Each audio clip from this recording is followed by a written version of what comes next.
and Judge Ron Cable. So who would be speaking to start off? I will start off. You can start off.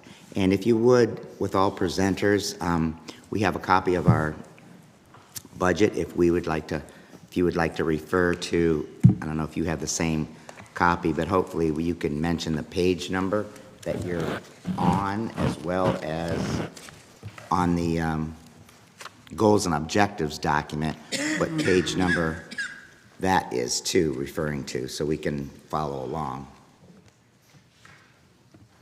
All right. I know that the goals and objectives is on page 45, I think. Okay. I see that. Okay, thank you. Good afternoon, Council President Somerville and Chairman Lombardo and Vice Chair Mobian and the members of the Budget and Finance Committee. I am Judge Annalisa Williams. I'm the Administrative Presiding Judge of the Municipal Court, and I'd like to introduce Judge Ron Cable, as well as our Interim Court Administrator, Ikel Kelly, and present in the back is our incredible staff that we have today.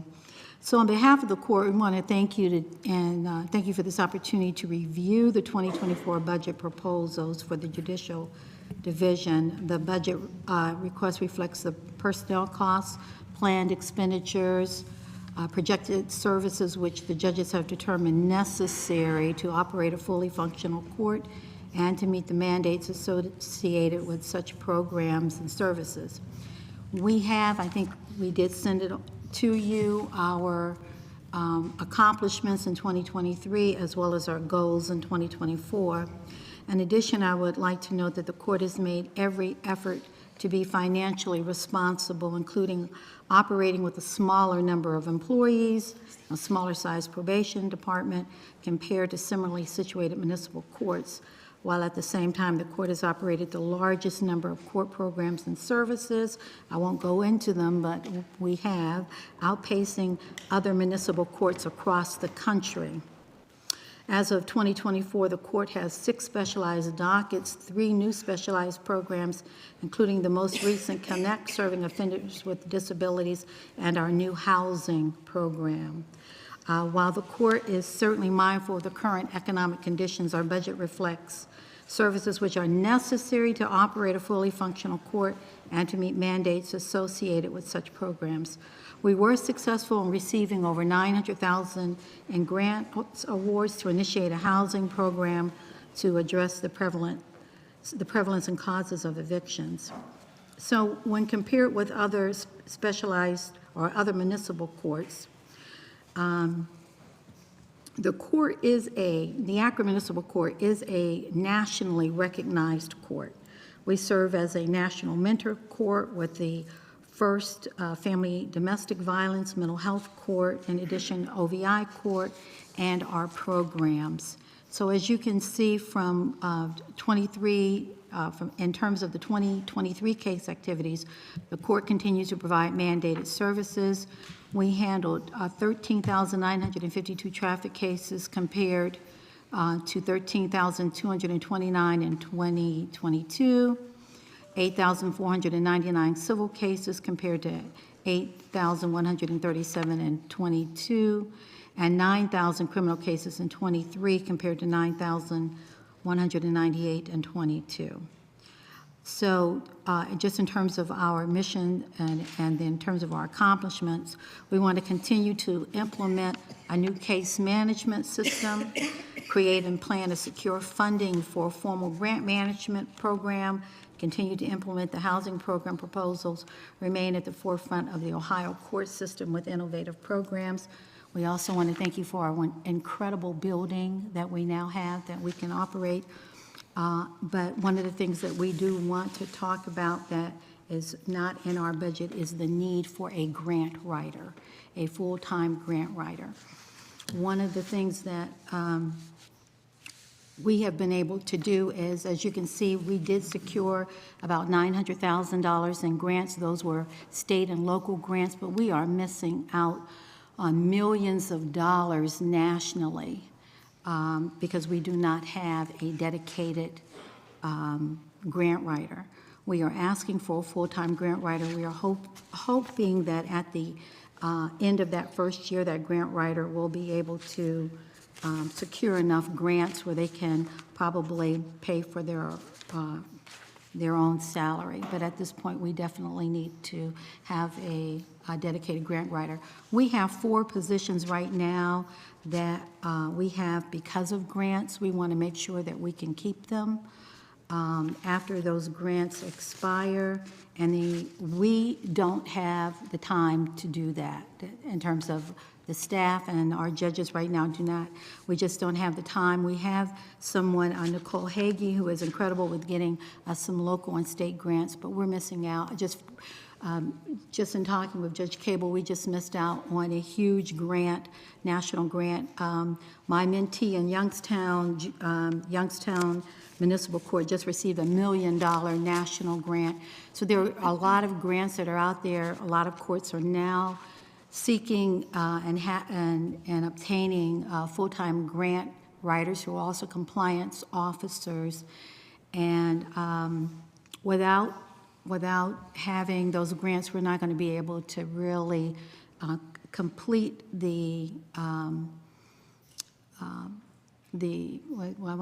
our creativity in terms of our programs, and to be able to secure employees that are coming in to be able to do the work. Any questions? Thank you. Yes, thank you, Judge. But did we ever have a grant writer? Beg your pardon? Did we ever employ a grant writer? Did we ever have one? Yeah. We have someone that does our community outreach, and so there are oftentimes she will chip in to do some of the grants. Oftentimes we will receive some information from the Supreme Court. Most of our grants are local or from the Supreme Court, and she's been able to do them. But we are, in all honesty, just missing out on being able to secure the money that we need that would continue to allow us to be good stewards of Right. So you need a dedicated. we need a dedicated grant writer. grant writer, okay. Absolutely. If I could just follow up, it never really concerned me as much as it does now, especially we have the housing program. I think that, we all know that we have an eviction crisis, and we put together a housing program without any taxpayer dollars. It's all grant funded. So when you look at that number, even though some of it's for a computer system that's, still going to be an expense, it's almost $1 million that we have. Now, I'm not saying we're grant dependent, but it's kind of getting to be that way. At least, part of our staff at the court and part of our funding, comes from outside grants. So before, we were just putting a little team together and writing grants, and it was working out okay. But at this point, it's starting to. We need to at least sustain this money for a while. So I feel like if we were to add that employee and have that grant writer, we would have a lot better chance of retaining what we got and applying for additional grants, including federal grants. I mean, I met with the grant writers for the city, and they're great, competent people, but I don't think they're going to have time to focus on us, as opposed to everything else that they're doing for the city of Akron. So, I mean, I guess, at least in my opinion, to hire somebody and see if we're able to retain what we have or even bring in additional funds would probably make the most sense, considering, we almost received $1 million last year. Yeah. So the salary and benefits will be a small portion of that. And if for whatever reason it doesn't work out, or the grants dry out, or, we're not getting the money that we need to get, at least it wouldn't be in my intention to retain that position if it wasn't producing. So I guess, how does the process start? As far as you need a dedicated grant writer? Is it Yeah, in the budget for I guess it starts, that's not in our budget, so It's that's not what in we're our asking budget. for, a That's exactly salary right. and a benefits package. That's exactly right. Not in here. Okay. Okay, is there any questions from any budget committee members or any council members? Councilman Fusco? Yeah, thank you. Steve, did we, this, as I understand it, there's not a budget, or I'm sorry, a grant writer within this budget, correct? Correct. for the judicial side. Now, we've increased, haven't we, our grant writing budget? We have, and so, we've had discussions with Judge Williams, Judge Cable, about this. They have raised this as an issue, and our response was the fact that we have added some capacity on the administration side for grant writing, which we would like to see, whether they could be of assistance, before we look to hiring a dedicated grant writer on the, for the judge's operation. So I think we would like to look at that. We'd like to see if we could help. It is something we're aware of. Maybe, to their point that wouldn't be sufficient, and maybe we would look to add a grant writer. But I think we'd like to see whether we have capacity within the administration first in order to, to fulfill those duties. And respectfully, it would be great, if those folks were at our disposal, but we have, I just talked to them yesterday, or not yesterday, last week on a Zoom call, and there was a federal grant that was available that could have helped all of our specialty courts that deal with drugs, and it was for a substantial amount of money. And, kindly, they said, well, look, even if we worked every single day on this for the next 2 weeks when it's due, we wouldn't be able to finish it with, other obligations and work obligations that they have. And I said, well, I understand that. One of the problems is we're not even finding out about some of these grants. Mm-hmm. So, I guess, the person that would take this job, if it was available, that would be part of their responsibility to go out and find grants to apply for, and then to apply for the grants, and then you need somebody to take care of all the compliance. And we're just really not equipped to do that at this point in time. And I worry we're going to lose a significant amount of this grant money that's already coming in, and we're going to lose our housing court that we went out and found the money to, establish. Thank you for that. What's the number? How much for this type of person that they're asking for? How much? My guess is the all-in cost with benefits would be somewhere in the neighborhood of $120,000. 120? Yeah. Line one. Very good. And can you, if you don't mind, Chairman, if it's okay, I'd like to ask a second question. Now you can. Thank you.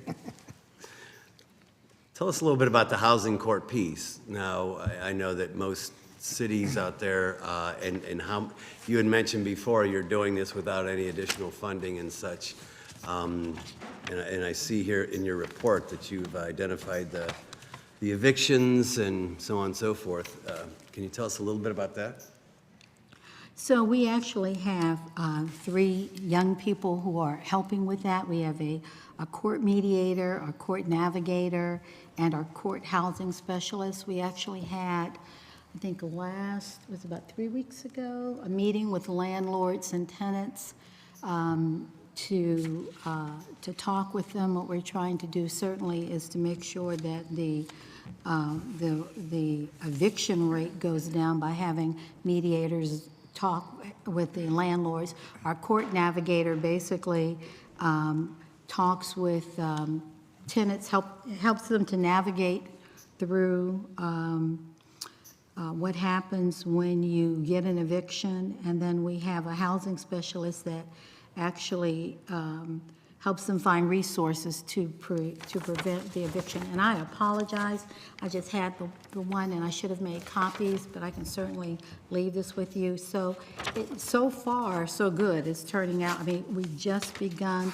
They are really doing an outstanding job of allowing the public to know that we are available for them, for landlords and tenants. We're trying to balance it out between both of them. And Thank you, Judge. I think we got started in October. Yeah, I think just in October. Yeah, we did a lot of thorough research on this program. We visited other courts that have housing programs, such as Cleveland Municipal, and we were in Toledo, I believe. Toledo. But I went to Cleveland, and we kind of mirrored a very more compact group than what they have. They have a very large budget for their courts.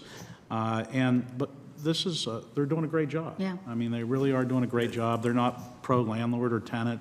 They're trying to resolve issues before they get out of hand. And Correct. if there has to be a transition, we have somebody there that could hopefully transition the family into, the same community that they've lived in. So I think it's all good stuff, in my opinion. Thank you, Judge. Good. I know you and I have spoken about Yep, this several many times times. That's over right. the years, and we've obviously, a couple years ago, we identified the fact that we are lacking in that piece. So it's very good to hear that we're doing it. I'd like to talk further about this one component at another time. Thank you. But Yeah. thank you But very again, much. this came, they are hired by grants we were able to secure, and we want to continue the program. And so that's why it's important that we have a grant writer. I can't say that enough. Well, I really enjoyed what Judge Cable had mentioned with regards to measuring and whenever goals and objectives for the year, saying, well, if we bring in X amount, to pay for not only the person, but over and above and setting goals for those individuals is outstanding, so. Absolutely. That's Thank you a very good way to much. look Thank at it. you. Councilwoman Amobian? Thank you, Mr. Chair. With regard to the grants program, I know that there are lots of grants where you can write and include the administrative piece in there, or you can have a person kind of earn his or her way.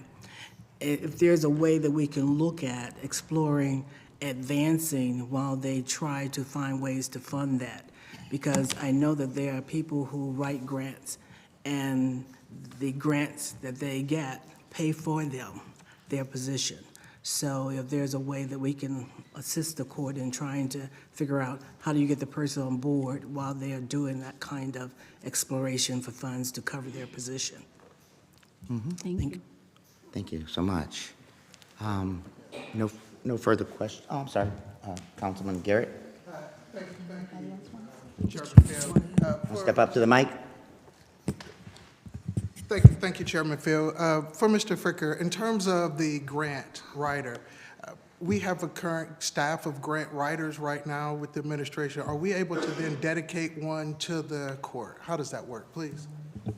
So, yeah, we would not be able to dedicate a grant writer entirely to the court. We have, previously we had one grants manager, and we've added an additional grants person at the cabinet level.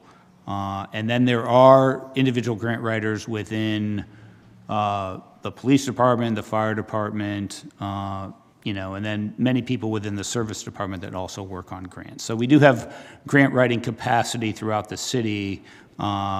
But we have added one additional position within the administration to write grants. As a quick follow-up,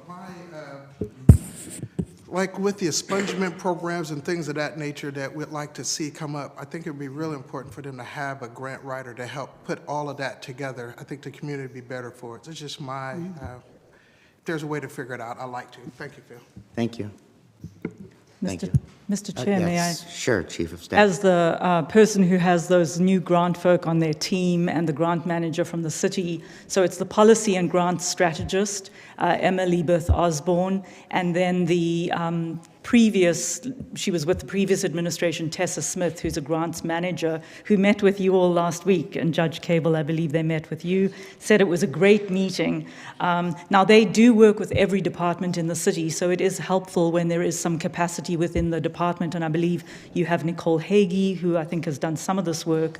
And so our folk are always, each week, we put together a list of all of the grants that are tracked through nationally and on the state level, and there's a grant meeting that's held every week for every department internally who can send someone to it, and then they list out the suggestions for all of the departments, and they prepare those in a sort of a summary, and then the different departments could dive into those grants, and we support them in doing that. Where we are able, we obviously help with the technical assistance and write those grants too, but sometimes writing a grant is something that takes an enormous amount of time and energy, the amount of research you have to do and collaboration with specialists within the departments. So it is helpful if there is some capacity in the different departments to handle that, but our folks stand more than ready and are busy souping up and helping equip the city to do even a better job of handling grants and policy. Thank you. Thank you. That was Chief of Strategy Nanette Pitt. Okay, Mr. Chair? yes, Thank you. go ahead, Thank you. Councilwoman. Thank you so much. I first just want to commend the judges in the court on the great program you have dealing with housing. I know Ms. Pat Williams has been out to my ward meeting and Mr. Finney and shared, some really great, valuable information. I think you guys raised a really good point in terms of having a dedicated grant individual to help go after this money to really address the issue. I think if we want to be intentional of addressing the issues around housing, we've got to put some money behind that. So I just want to say that I'm in full support of trying to see how we can make that happen for you so you can continue to do the work and address the issues around housing here in Akron. Thank you. Okay, well said, thank you. Okay, I do not see any more questions, so we'd like to thank you today Thank for you. presenting, Thank you. and best of luck to you. Thank you. 24.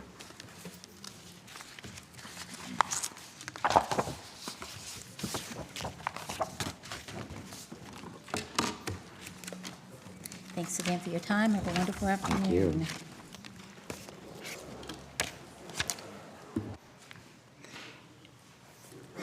And next up, I am so sorry that I forgot the first person on our agenda is us, the clerk's, the council clerk's office. So I am so sorry.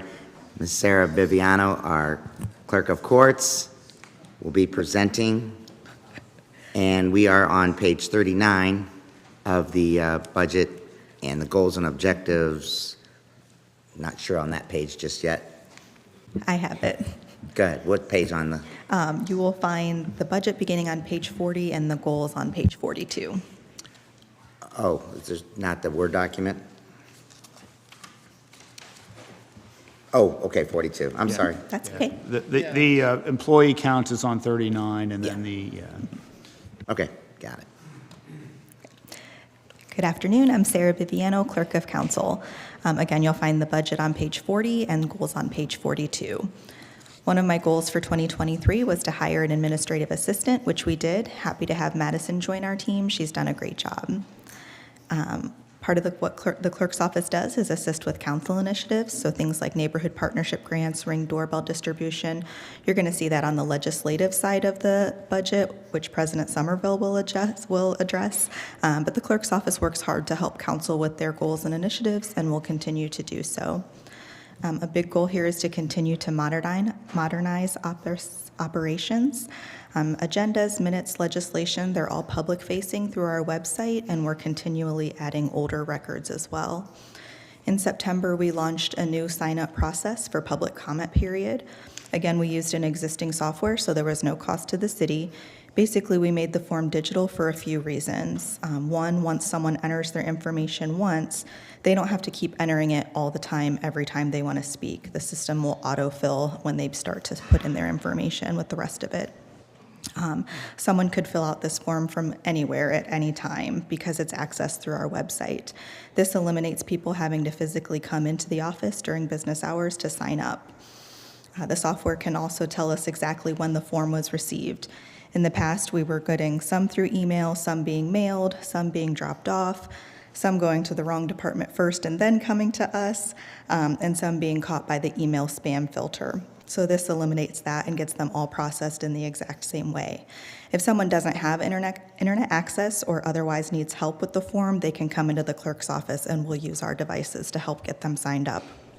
It also simplifies things from a records management standpoint because the forms are maintained automatically. Something we started doing recently was including a ways to get involved flyer with public hearing notices. The charter requires us to mail these notices, so we thought it was a good idea to include other helpful information to help get the word out. Things like viewing the agenda, linking to our YouTube channel, participating in public comment period, and signing up to receive the weekly legislative spotlight email.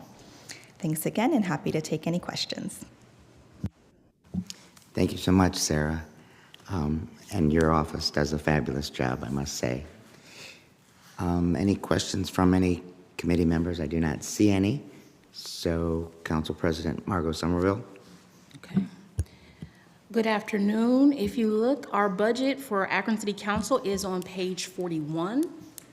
Our goals and objectives are on page 43. And so I'm just going to kind of go through some of the goals and objectives. For 2023, our goals were to launch a social media for Akron City Council. We also had a goal to update technology in the chambers, purchase new iPads for all of council members, and to continue with the Neighborhood Partnership Grant Program. When you look at our 2023 accomplishments, you see we pretty much accomplished everything we set out to do and more. As you can see, we did complete the technologies and upgrades to city council chambers. You see new monitors, new cameras, new microphones. Again, it was really important to us that we improved the quality of our meeting for those who watch us via on YouTube, right? We want to encourage people.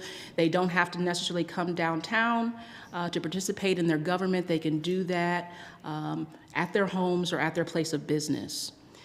Also, many of you are using your brand new iPads as you participate through this budgeting hearing process, so we're excited about that. Also in 2023, we continue to do our neighborhood partnership program. We provided 33 organizations with awards. Also in 2023, we completed our Ring doorbell pilot program, where we distributed 460 Ring door cameras in the wards of 3, 4, and 5.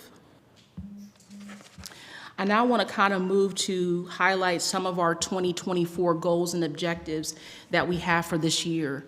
The very first one is that we wanted to hold a council retreat by January 31st. We accomplished that. We did that on January 27th, where we had a great conversation, and we thank the administration and all those who participated in that retreat. We're also excited as we're getting ready to embark upon the citywide Ring doorbell distribution. We're hoping to launch that by June 30th of this year. We have purchased 3,000 Ring doorbell cameras, and they will be provided to all wards. All wards will be eligible, so it will be different from what we did through our pilot program. And so we look forward to releasing that to the public. Also, one of the things of our goals and objectives is to increase neighborhood partnership program grant allotment. Every year we see that we get far more applications than we have money, right? Which I think just really speaks to the needs in neighborhoods across the city. I know Councilman Garrett has also been championing to kind of raise the bar on that and has a proposal that hopefully will become before council. So we would like to see that happen as well. Another thing that we want to be able to do is to increase our subscribers to our legislative spotlight. We've gotten a lot of positive feedback on the legislative spotlight that goes out every Wednesday. Again, that is our way in which we want to engage and inform our constituents, right, on what we are voting on every single Monday here in these chambers. We've already had a conversation with Chris Ludlow. We want to send out some communication through the water bill to encourage more people to go to Akron City Council's website and to subscribe so that they can get that weekly legislative spotlight every Wednesday. And just want to thank our team, Sarah, Dr. Williams, who worked so hard to make that happen. Another thing that you'll see here, again, is one of our goals and objectives is to revisit our drafted social media policy. We spent a lot of time working on a social media policy, hoping that we can get some social media presence for Akron City Council. I know the last law director with the Horgan administration has some concerns and still want to kind of work through some things with that policy. We do want to take an opportunity to revisit that so that we can get that completed, and hopefully by December 31st of this year, Akron City Council can have a social media presence and ability for us to be able to engage and communicate directly with our constituents. Another goal that we have is to continue to hire out in Akron City Council's staff. We look to hire a community liaison person and also a public policy affairs coordinator, hopefully by June 30th of this year. Again, we want to be really intentional in doing some more community outreach, and we're hoping that our community liaison position is going to be able to do that, and also help us address constituent services in terms of if there's constituents that have issues needing research, follow-up. Again, we have a person that's solely dedicated to help us do those things. Legislative policy person, again, someone that can work with council members, helping craft legislation, doing research, those types of things. So we're excited about continuing to explore both of those positions. And then just lastly, we have on here, we would like to develop a council ambassador program. Again, we want to try to create as many opportunities and avenues for our constituents to be involved in their local government. And we're hoping as we look at what this ambassador program looks like, we'll be able to engage our residents through that program. Thank you very much. Awesome. So you have a comment or a question, Councilman Fusco? A brief comment, just in that the everything that President Somerville just spoke of, we could not do without the staff. The folks that work within this office has done an outstanding job, and we have increased the amount of work, as Sarah will tell you, over the last few years tremendously, and it's and they're the ones who are really getting it done. We're kind of the folks with the ideas, but they're the ones who are really getting it done. So I just wanted to thank Sarah and her team in terms of what they've been doing these last few years as we've kind of increased their load, and appreciate them. Thanks. Thank you. From who's? Oh, okay. Councilman Garrett. Thank you, Chairman. As a new council member, I just wanted to thank Sarah, Michelle, and Madison. I wouldn't have been able to do half the things I'm able to do without you guys and your support. You guys make it so easy for us to navigate. So I want to echo Mr. Fusco's sentiment. You guys are amazing, and thank you for the work that you do. It's really appreciated. Ditto. From Dr. Williams on down. Thank you so much for everything you do. Okay, there's no other further questions. We will move on, and next up on the agenda is our Municipal Clerk of Court, Sandra Kirk. Thank you so much for being here. Good afternoon, Chair Lombardo, Vice Chair Mobian, members of the Budget and Finance Committee, council members, and council staff.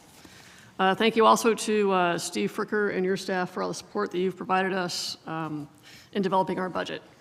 I am not a stranger to any of you, but for the record, I will introduce myself. I am Sandra Kurt. I am the clerk of the Akron Municipal Court. It's a little bit odd being back in this horseshoe after about 14 years. I have with me my Chief Deputy, Rana Matar, and my Chief Financial Officer, Scott Feeney. I want to start by saying that under my administration, the clerk's office will be a true partner to the Akron Municipal Court and to the city of Akron. We will communicate openly and transparently with budget and finance, human resources, information technology, as well as with court administration. I could speak at length about the discoveries we have made in the 10 weeks I have been in this office. However, reading our goals, 2024 goals and objectives will give you a sense of the state of the office I found when I started in January. These goals are achievable and represent a baseline of service that our constituents should expect. Achieving these goals will result in improved service, and most of them will also result in cost savings. A major goal is to institute the Tyler Enterprise Justice e-filing a case management system.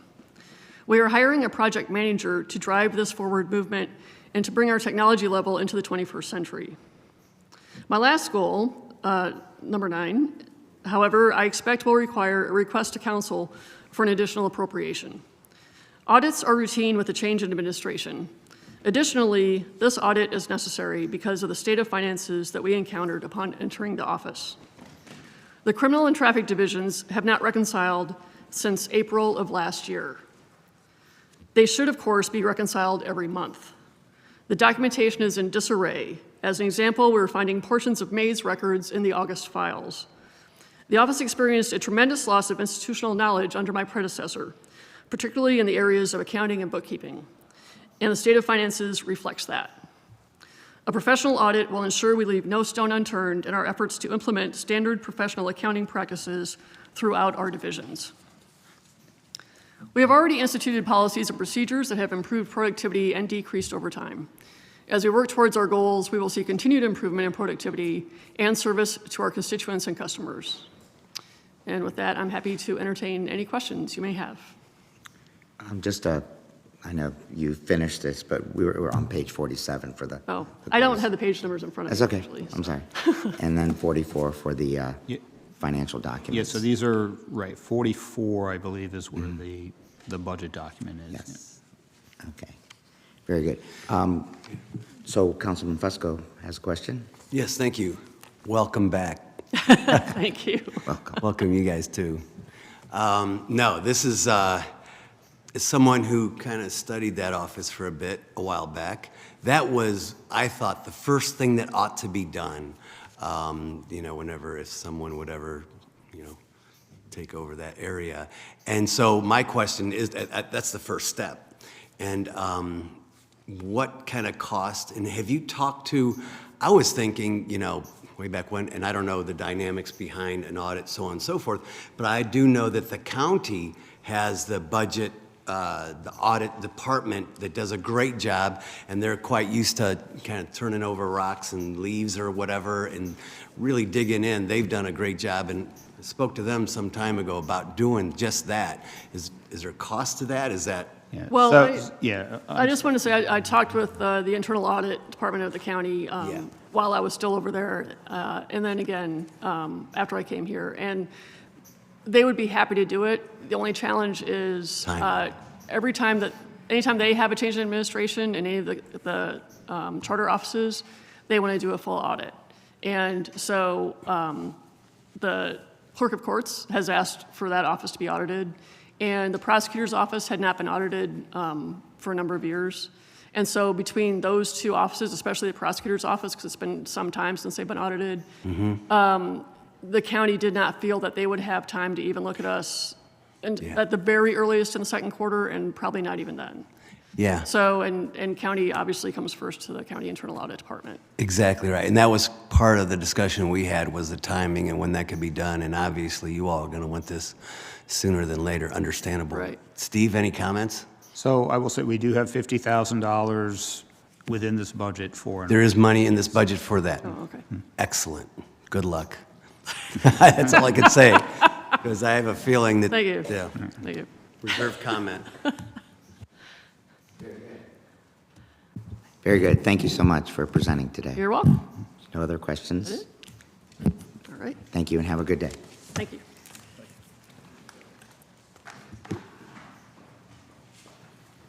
Where have you gone? Because you were kind of reaching out. I saw your email, was it like yesterday? Human resources. Before?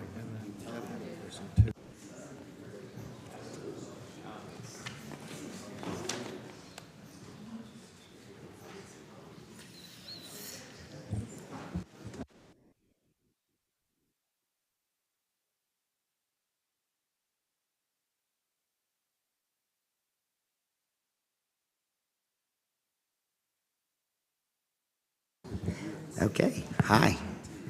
Next up is our Human Resources Department. Do we need to wait for President Somerville? Okay. So next up is our Human Resources. As I said, Montrell Jackson is here and Stacy Doty. So Okay. floor is yours. Okay to start. Very good. Thank you. So good evening, Council President Somerville, Chairman I'm sorry, and I just, Human Resources, page 1, and then the goals and objectives will be on page 48. Okay. Very good. Sorry. Oh, that's okay. Go ahead. Sorry. Good evening, Council President Somerville, Chairman Lombardo, Vice Chair Omobian, and members of the Budget and Finance Committee. I am Montrella Jackson, the new Director of Human Resources for the City of Akron. I started in this role on Monday, And so I would like to introduce and thank our Assistant HR Director, Stacy Doty, who under the leadership of Interim Director Eve Belfance and Chief of Staff Brittany Zeringer have kept human resources operational and responsive to the needs of the city's workforce. Also in attendance today, I would like to introduce our HR managers, and I believe they're right here behind me. First of all, we have Christine Renninger, who is Employment and Selection. And then we have Ryan, I'll just say Ryan G at this point. I'm still working on the last name of, he's our training and employee development trainer. And then we have Debbie Vespoint, who's our employee benefits manager. Thank you. So I previously worked with these individuals in my former role, and I'm proud to continue the work of the city in this new capacity. So at this point, I believe you all got copies of our goals and accomplishments, and I wanted to ask Stacy at this point to give you an overview of those. To start with some of our accomplishments, I'll go quickly. We had a health fair last year. We had lots of prizes to draw people in, but we had 30 different vendors that were there to present information to our employees about what services and benefits are available for them. At the health fair, we also had skin cancer screenings, we had biometric screenings, and we also had flu shots and COVID shots at the same time. We've hosted mammogram on their mobile mammograms. They come to downtown, they come to another location in the city so that different groups of our employees can access that. Jet Dental came out and did dental clinics for our employees. We had biometric screenings with Akron General Cleveland Clinic. We've had several flu and COVID immunization clinics here on site at different locations, multiple skin cancer screenings. That was very popular. A lot of people have never had that before, which some people caught some things, which is very wonderful, and helped keep our health costs down also. We also we have our public loan forgiveness program called Summer. It's an electronic way to get your public loans forgiven, track and certify your service. We had over 138 employees utilize this benefit, and the average student loan balance for those employees are over $48,000. The average lifetime forgiveness that we're looking at just with the 1.5 years with Summer is $63,432. Any way to help reduce debt for our employees is wonderful. We've also had presentations from Summit County Probate. We have our new higher enrollments. We have benefit enrollment events for our new employees. We have Everside, Ease at Work, deferred compensation, and other of our vendors come out and do presentations and make sure people get signed up for deferred comp to help with their retirement and other things that are helpful for them as they progress through the stages of employment and afterwards. We also implemented Prudent RX last year. It's a program that takes advantage of coupons that the pharmaceutical companies provide. We implemented that in 2023 and saved over $200,000 in that program. For employment and selection, we processed over 430 hires and rehires, including permanent employees, temporary and seasonal. We recruited for new employees at over 65 job fairs last year and partnered with colleges, high schools, vocational schools. We partnered with the United Way for financial wellness at work programming and no-cost financial counseling and small dollar loans. We've also increased our Facebook following and started using LinkedIn. We have over 500 LinkedIn followers, so if you're not already on LinkedIn and following us, please do. We've also increased employee connections. That's our City of Akron employee-specific followers to our LinkedIn page to 250. And that's how we want to recruit people, by showing people who already work here and what they do. We administered testing to over 600 firefighter medics and administered 2 separate testing cycles for police officer. Years ago, we used to do 1 every few years. Now we're doing it twice a year. We've hired a firefighter medic class of over 40 candidates. We've developed, along with law and police, a police recruitment and retention policy to encourage potential applicants to apply, for also our employees to refer people to apply, and they would have a retention bonus. We hired a second recruitment and retention specialist to focus on police, fire, and safety communications. We keep those recruitment specialists very busy. We also have our leadership development people, our little division. We trained 286 managers and supervisors across 7 different leadership courses. We designed, developed, and launched a new performance evaluation system, and that includes mid-year performance discussions with the employees, and really got out there and trained the supervisors and managers on how to manage the performance of their employees. We also have still workforce development with Stark State. We had 55 employees complete over 400 credit hours, and their GPA is averaging over 3. 27 qualified dependents that are dependents of our city employees attended Stark State, and 3 graduated, 2 associate degrees and 2 certificates. 9 employees completed 4 associate's degrees in general studies, EMS, business administration, and business management. And also they obtained 7 different certifications. So the average age of the graduates, 39. So those were our accomplishments. Do you want to talk about the goals, or? Yeah, go ahead. Okay. So this year, our leadership development team, they are very ambitious. They have 4 training and development series that they're rolling out. They want to meet 80% or greater completion rate of the safety and compliance curriculum, deliver 7 different courses. We want to train at least 700 people by the end of the year, all 7 courses. We want to make sure our managers and supervisors achieve at least 50% of those, that they've participated in at least 50% of those courses over 2 years, then they should be completing all of them. We want to grow participation in the workforce development program to over 65 employees. We're also going to work with our DEI director to work on employee resources group and launch employee engagement, employee climate surveys. We want to increase efficiency and security and sustainability, digitizing our employee records and our benefits records. Right now, we have a lot of filing cabinets and a lot of paper, and it's not conducive for, when someone has a call and they want to talk to you, going to pull files. So that's something that we wanted to make sure we could work on in 2024. We also want to make sure we're out in the field talking to our employees about our benefits, keep that up and increase what we're doing, and also continue to look at HR policies and procedures. We're working with police to streamline the hiring process and the recruitment process, and updating also for office administrative positions. Lastly, we're going to continue community outreach to various organizations and develop new connections to provide information about how to apply for the city, how to fill out resumes, how to take the test. We'd go out and just have opportunities for them to take typing tests just to gauge where they are. It's just some outreach that our recruiters and our staff are doing. Thank you. Thank you, Stacy. And just to remind ourselves as we're going through all of these goals and objectives through the year, we're going to just emphasize our mission of HR, which is to provide high-quality services with respect and professionalism, and to collaborate and accommodate a working environment, and then to make sure it's a diverse and inclusive workforce. Thank you. Thank you so much.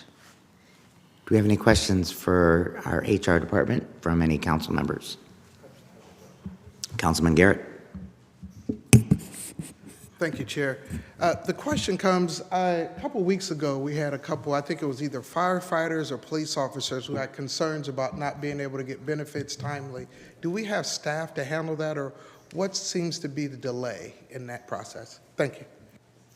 So those questions or concerns were brought to the attention of the HR department. They are being reviewed, but yes, we're working on a way to respond to those planfully so that everyone gets their questions answered. But yes, those were brought to our attention.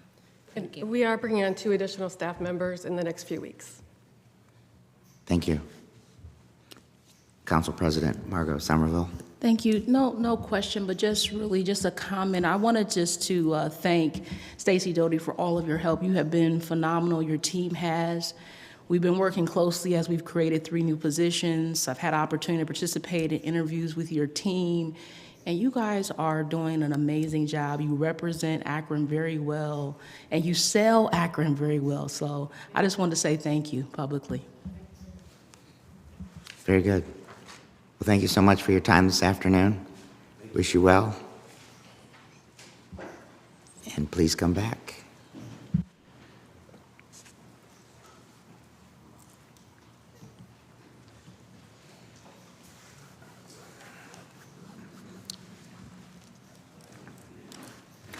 Okay, next up we have our Department of Neighborhood Services.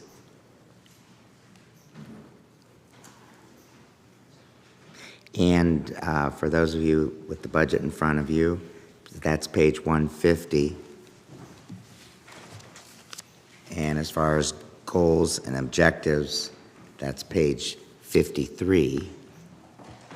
So, our Director of Neighborhood Services, Euphrancia Lash, is here. The floor is yours. Thank you. Good afternoon, Mr. Chair and esteemed members of council, fellow residents. I come before you today as we gather to discuss the Department of Neighborhood Assistance.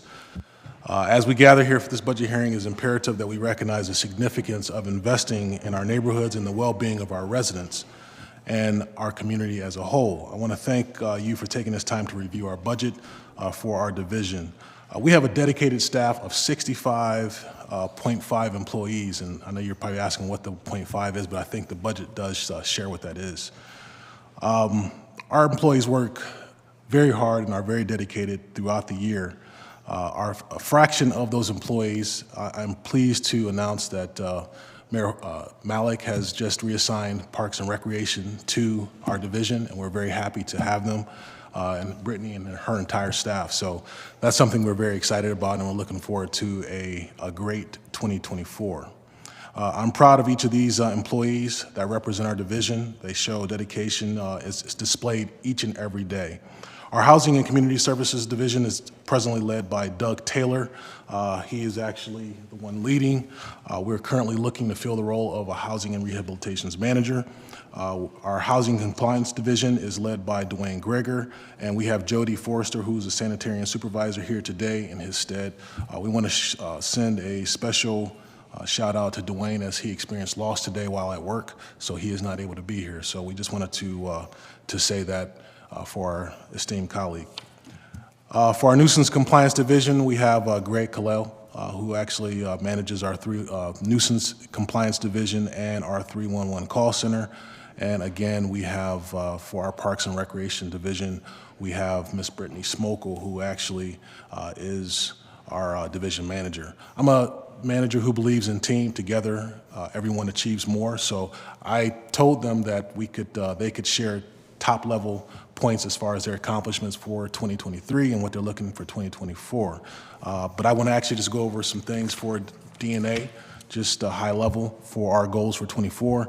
We're consistently looking for programs and initiatives to reduce blight and improve the overall livability within our city. Secondly, we're looking to implement innovative technology solutions for better service delivery and citizen engagement.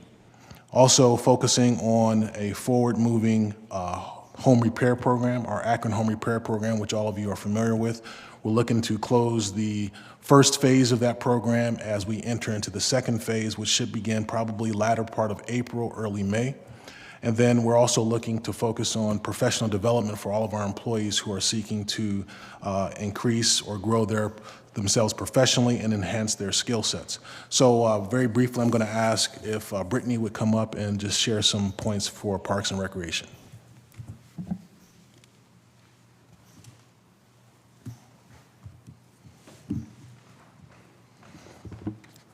Good afternoon. Good afternoon.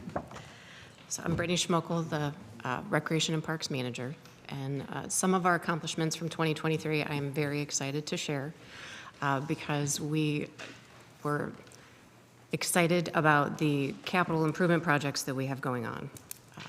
Recreation is seeing a lot of improvement, which included Firestone Stadium last year. So we were able to open Firestone Stadium, and we are working on continuing to program that wonderful facility. If you have not checked it out, please do so. So this year we will be welcoming the MAC, the GMAC, and the OHSAA State Softball Tournament again. So Also included in that are high school games and practices and things like that, so it's open to the community as well. So we're very excited about everything that Firestone Stadium has to offer. We broke ground on Ed Davis Community Center, and we're very excited about that, and the construction continues this year for Ed Davis. We broke ground on Patterson Park Community Center later last year as well, and we are excited to see things happening there. We actually received third place for our state association, which is Ohio Parks and Recreation Association, for the capital improvement projects that were done at Perkins Pool. So we were able to open Perkins Pool last summer for a very short period, and we are very excited to open it this summer for a full season, including the climbing wall and slide that will be available. We did increase our youth empowerment scholarship funds and the amount of recipients that are receiving those funds. And we continue to increase programming, especially with all the new facilities and things that we have going on.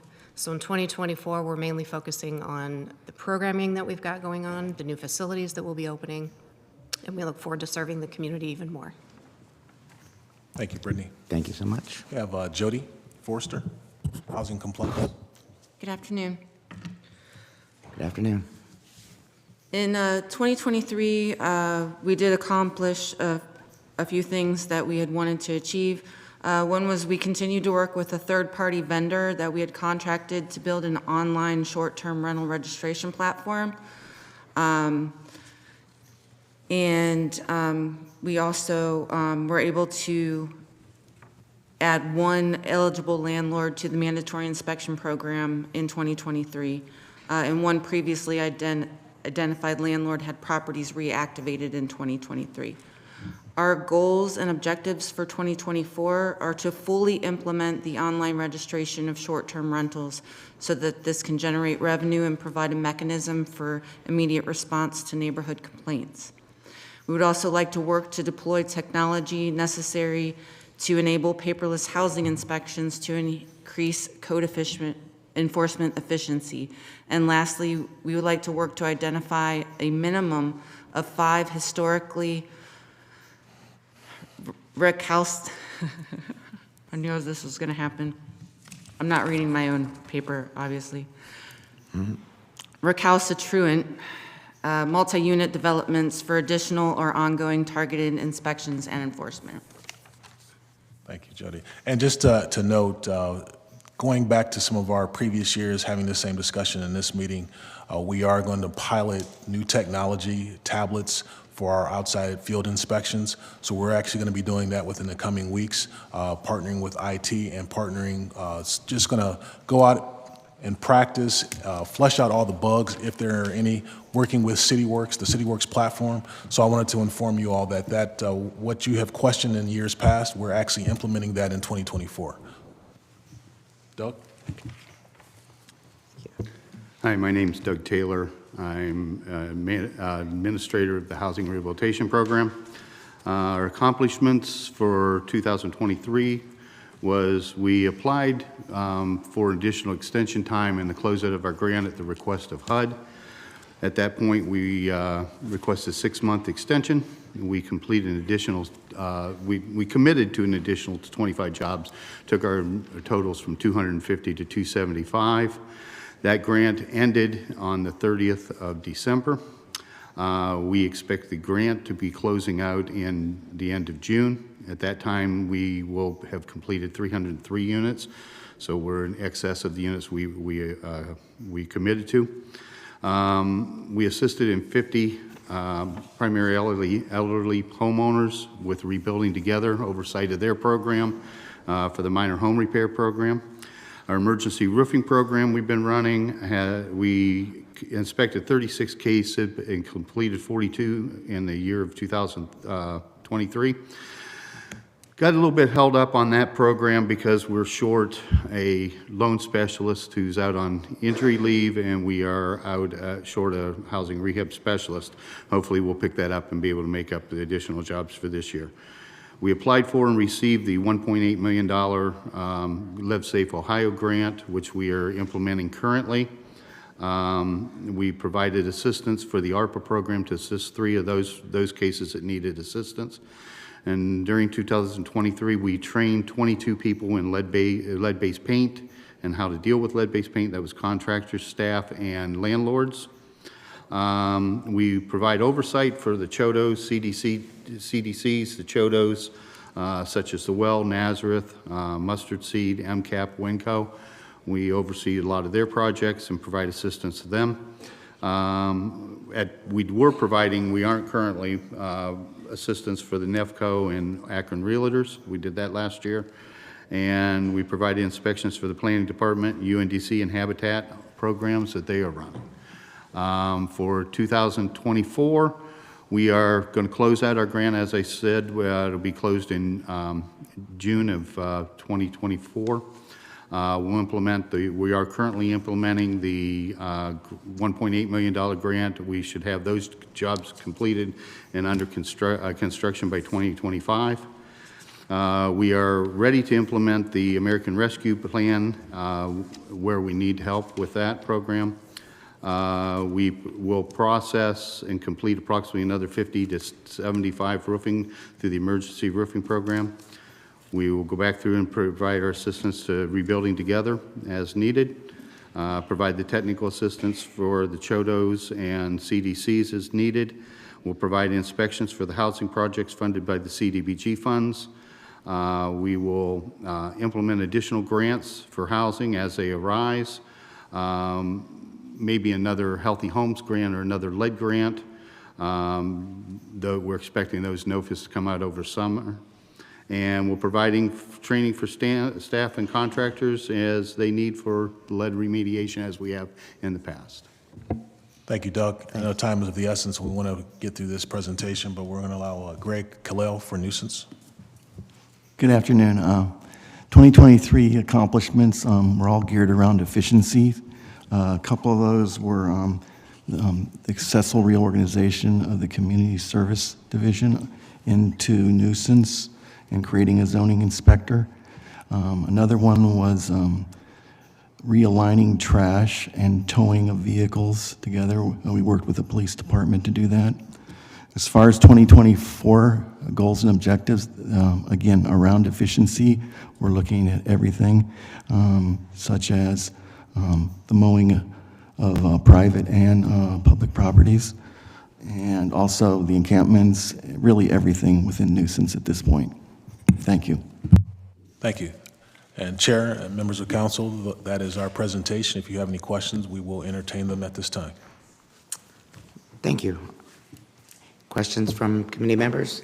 Councilman Hanna? Thank you, Mr. Chair. I'd like to thank Mr. Lash for all that he has done and your staff for all that you've done for my first 90 days for myself and Ward 5. Thank you so much. Very welcome, sir. Councilwoman Amobian? Ms. Clerk, could you talk about the homeless encampment program? When you talk about the realignment, help me understand what we're talking about. Great. Well, really, it's just more coordination with the divisions involved, such as the police and the prosecutor's office when we're dealing with people that have not, after we've posted by the federal decree, and the homeless or those encampments still have people there. We want to focus more on being a little bit more, not efficient, but utilizing every resource we have, such as the nonprofits as well as CSS, to make it as smooth a transition as we can. Now, our position is that there will be no encampments at all, or what do we, I know that we tend to go in and... Can you say it a little loud? I'm sorry. Is the position that we have is that there will be no encampments at all? If there are, we go in and do what? The encampment sites? Sure. I can tell you that the policy that we've been following based on the advice from law is that we focus on city-owned property. We focus on that. Now, we do understand and we know that there are encampments on private property, but the way we've been advised is that that is the private property owner's responsibility. Now, there are times that we will work with and assist, but our primary focus is on public property. So city property is what we focus on, and we will assist with other issues as well, if needed. Thank you. I have a question regarding our dog wardens. In the budget, we have how many full-time dog wardens? 3. 3? And they're, throughout the workday, 8 to 5, is there any Saturday and Sunday hours for them? Yes, 7 days a week. It's 7 days a week? Is it 8 to 5? They're on call, on the weekends. Okay, weekends on call, but, okay, during the day, okay. All right. And so the on-call number is it 311? I don't want to talk about program, but I guess I am. That's fine. I just have some issues there, and I just want to know the staffing of the dog wardens especially. Sure. Well, Monday through Friday, it would be 311. The weekends is the police department. The administrator, yes. The police department would dispatch you? Okay, got it. Okay. Councilman Fusco? Thank you. Did we speak about the 311 call center? I apologize, I've been reading in between, trying to keep up. No, you're actually absolutely right. Okay. Greg actually manages that. I can give some, well, if you want to give some information on that. My apologies. It's okay, no problem. I've seen the numbers for 23, and I was curious about, does this reflect, though, the ones that were closed, the calls for service, the request?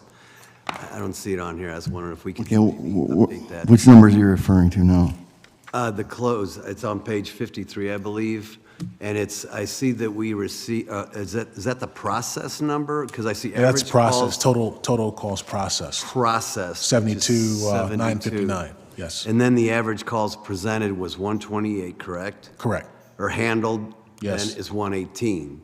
So we have like a 60-some% processed rate or whatever. Yeah. Average calls presented were 128, 859. Average calls handled was 118, 923, so almost 119,000. Yeah. So just short of 10,000 that were calls that were abandoned. Good, good. And then I see underneath there the 24 goals.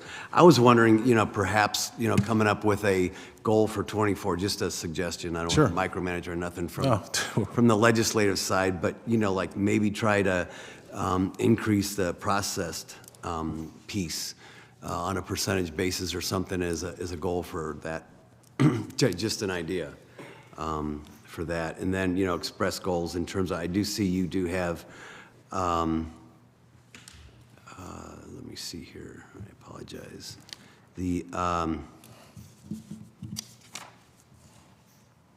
Well, that's all for now. And maybe we could talk offline, because I got a couple of Sure. other ideas. I apologize for. No, duly noted, Councilman. Again, Thank you. trying to. We're open. I'm a dude who used to Sure. be involved with 311 a long time ago. I understand. Back in Thank the old you. days. That one, and then Mr. Taylor got a question for you. I'm very pleased to hear that we are working on training for lead abatement. I do know, in fact, that that's a problem in terms of the amount of people that are trained in that piece. And it seems as though there's a lot of work needs to be done on that, because from what I understand, there's a high demand, from what I've heard through the grapevine.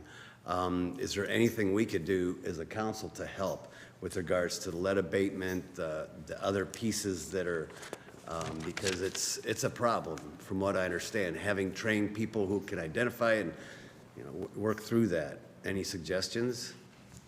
Well, right now, the program that we're going through with the state is offering free training to anyone that wants training. And there's, I think, 6 trainers in the state of Ohio that are training. We're fortunate we have one that trains in the city of Akron here, and another one comes in from Bedford that trains. That's the 2 that I know of. Anyone that's calling and has information, I'm referring them to the trainers. They can get on their website, sign up for free. They can take the trainings for free. They can take the initial course, which is what they call the RRP, or Lead Safe Renovation. That's a one-day class. That's great for landlords, homeowners, anybody that would like to know anything. Maintenance guys for landlords are real good for that. Then you have the lead abatement, which is your week-long training class. It's much more intense, much more intense training. That's also part of it. We're fortunate in the city of Akron that we have currently 9 bidding contractors that are trained in lead abatement. I have 5 more that I would like to, I'm going to be doing contracts and presenting them to you here shortly, that would like to also come in. We welcome contractors come in. My staff is very well trained in how to do the procedures and that we do it correctly. And so anyone coming in will get the training they need in addition to the training they received. They'll get the on-job training from my staff. Yeah, I understand that there's a high demand for that. There is a high job, demand. and and I don't want us to fall behind or what have you, and obviously that affects cost as well. Well, like I said, we're fortunate. We started the lead abatement grant with 20 bidding contractors. It's now down to 9, so they have wheedled out, retired, or whatever cases may be. We've went from there down, not because of anything we've done. All contractors have left us because they had other reasons, not because they weren't happy working for us. It seems like we're getting a lot coming in, have interest. And we're receiving good reviews from the state and from HUD for the number of contractors we have working for us. I'm sure that has an effect on the grants. Are you guys working with Jobs and Family Services as well? No, not there. I think we did a little bit for some of the recruiting. Of course, I'm getting ready to hire a position, and fortunately, HR did some recruiting through that. But other than that, no. Okay. Thank you. Very good, thanks. I have a question regarding the call volume, because when I read, average calls presented, average calls handled, average to me is over a 5-year period, this is the average. But do you mean total calls presented or total calls handled for the year? Is that what that really means, or what's this average mean? Yes, the wording's a little misleading. It's total calls. It's total. Okay, good. So we got that straight. So when we talk about the 311 call center and the contact center, that 62,000 figure, that went through the contact center. Someone went online for 10,000, so you got 72,000. So those are the SR's process, but what's the difference between the SR process and the call volume of 128? Is it like a backlog that was handled? No, a lot of the calls coming in 311 is just for questions, that we answer questions, okay? Oh, okay. Out of the 128, 72,000 turned into SRs, okay? Which means it was requests for some kind of service. Oh, okay, I got you. Okay. Yeah, there was a question. Okay, I got you. Thank you so much. Councilman Garrett? Thank you, Chair. Quick question as it relates to the homeless sweeps. How's that funded and where's the financing for that, please?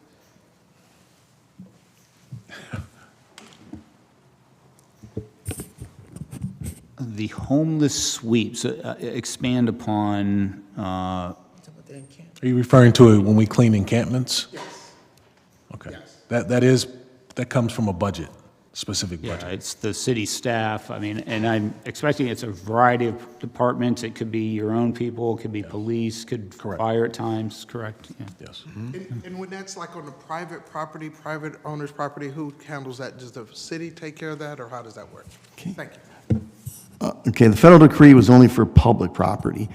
We get involved in private property when the owners are absentee, non-existent, gone, the taxes are way behind on the property, and there's no way to work with the owner of the property. But most of the time, we try to find the owner of the property and go through them. Councilman Hardy? Thank you, Mr. Chair.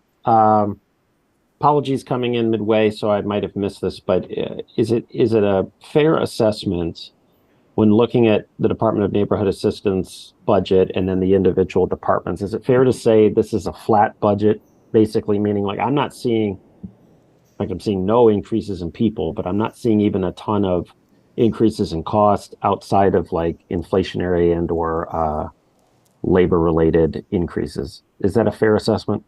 That is a fair assessment. I believe that the staffing was exactly the same, if I'm not mistaken, in this department. as last year, and then, correct, and then the supplies and contractual services were roughly the same. I do think we added a little bit of capacity in the nuisance for the mowings and the cleanups, but yeah, by and large, it's pretty much a flat budget. Thank you. And I'm sorry. Just a few follow-ups if I might. And so, Mr. Lash, you probably said this and I missed it. Are our calls for service or the demand on your department, is it flat or is it increasing every year? Based on my observation, Councilman Hardy, it is increasing. So, similar question that I had for zoning. How can we help? I mean, this is your department is the bread and butter for, as I'm finding out, for council members and for everyday citizens that live in the city. So I know it's a large open-ended question, but would love to see us on council figure out how to support the growth of your department, given the demand, and I would agree, is certainly increasing in Ward 8. Well, thank you for the question, Councilman. One of the things I would like to express appreciation on, our former Mayor Dan Horgan, he actually approved a few more positions, so I'm proud to announce and share that our Housing Compliance Division is fully staffed after a number of years of being understaffed. So that is something that we're very proud of. And Mayor Malik has been very supportive since he has come to office, reassuring us and offering us the resources that are going to be needed to accommodate. So we're open, but and it is increasing, but he has expressed the openness and willingness to support this going into 2024. Thank you. Councilwoman Jan Davis. Thank you, Mr. Chair. I just wanted to echo Mr. Hanna and thank Mr. Lash, Mr. Luttle, and their team. You guys do an awesome job. I have my residents calling me back, thanking me, and I tell them I'm just the messenger. You guys get the work done. So thank you for the great work that you do. Thank you. Thank you, Councilwoman. Yep, I couldn't agree any more. Thank you so much for what you do. And I'm sorry, Council President Margot Somerville. Thank you, Mr. Chair. Mr. Lash, I think you spoke to the fact we're really excited you guys are getting iPads now. Housing inspectors, you said fully staffed, so that means we have how many? Jody, we'll have what, total of 9, I believe? 9 Big or 10? difference. Yeah. So with the past few years with the issues at the Wilbeth Arlington, Erickson Homes, White Pond, there was an expressed need to increase that division. And again, as I said before, Mayor Horgan saw the need and we were allocated some additional employees and we're now fully staffed. So I'm very happy to announce that. Okay, very good. If we can go back to the call center, I saw one of the goals was to decrease hold times. What would help with that? Is it a staffing issue or? The past year, we had a number of people leave, either go to another department or retire, and we're in the process of filling 3 positions right now. Okay. So once those positions are filled, the hold time should go down greatly. Okay, thank you. One last question, I'm sorry. The definition of calls abandoned, what does that mean? Like when there's, the calls handled, then you have 9,000. My understanding, that is when some calls hang up, when they hang up. Yeah. Wow. Some people call in and then they don't wait enough time to talk to a representative, so they just hang up. Oh, okay. Okay, yeah, it just appears like you have all these service requests and you handle a lot of calls, but there's 9,000 that weren't handled, but that's not true. That is hung not up. correct. Very good. Thank you so much for your time, Council President. I'm so sorry, one more question. About the mowing. Yes. Did you say you're doing something different with mowing? Because I know that's a big issue, particularly as ward council people. We get a lot of phone calls regarding high grass and weeds. I will say this. This is something that the mayor has tasked us with. This is a part of the 100-day plan. We're actually delving deep as to how we could improve that process. We have improved the process over the past few years, but there's a lot of things that we can do, and we're actually examining those things right now. So there's a small task force that assembles studying this exact subject. Okay, thank you. Thank you so much for your time. Thank you for all you do. Thank Good you luck all. in 2024. Thank you. All right, very good. Next up will be our Public Service Department.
Okay, thank you so much for being here.